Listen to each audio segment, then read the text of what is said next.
সানডেতে গিয়েছিলাম একটু মেলাতে, আমাদের এখানে মিলন মেলা শুরু হয়ে গিয়েছে, তো সেখানেই গিয়েছিলাম আমি, মা, দিদি আর ভাইপো মিলে।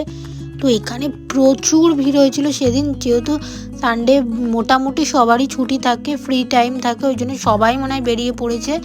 এত ভিড় হলে আমার ঠিক ভালো লাগে না, ঠিকভাবে ঘোরা যায় না, কিন্তু মেলা মানে ভিড় তো হবেই।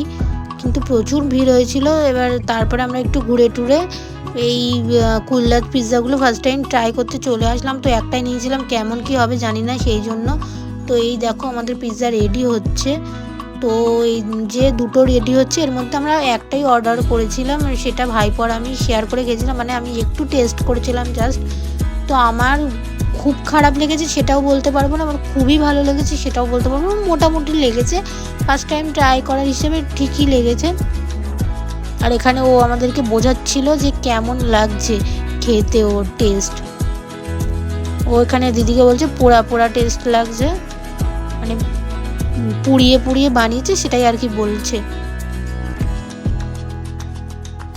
তো তারপরে আমাদের তো ওইটা খেয়ে কোনো মতেই পেট ভরলো না। তারপর আমরা এখানে অনেক আশা নিয়ে পাওভাজির দোকানে আসলাম, ভেবেছিলাম যে একটু চিকেন পাওভাজি খাবো, তো সেটাও তো পেলাম না, ভেজই নিতে হলো, কিন্তু টেস্টও একদম বাজে ছিল।